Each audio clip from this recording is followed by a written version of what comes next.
ಹಸ್ತಿನಾಪುರದಲ್ಲಿ ನಿನ್ನೊಂದಿಗೆ ಆಗಿದ್ದು ಅದು ನಿನ್ನ ಕರ್ಮವಾಗಿರಲಿಲ್ಲ. ಆದರೆ ಆ ಘಟನೆಗೆ ನೀನೇನು ಪ್ರತಿಕ್ರಿಯೆ ಕೊಡುವೆಯೋ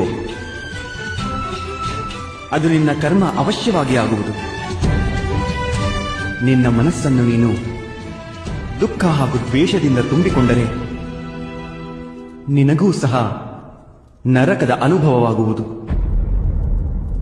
ಹಾಗೂ ಅವರು ಮಾಡಿದ ಕೆಟ್ಟ ಕಾರ್ಯಗಳಿಗೆ ನೀನೇಕೆ ನರಕ ಅನುಭವಿಸ ಬಯಸುವೆ?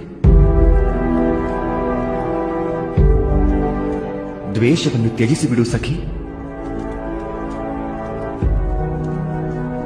ಮನಸ್ಸನ್ನು ನಿರ್ಮಲಗೊಳಿಸು.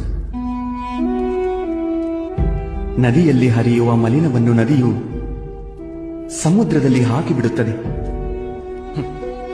ಸ್ವಯಂ ಸ್ವಚ್ಛವಾಗಿ ಬಿಡುತ್ತದೆ.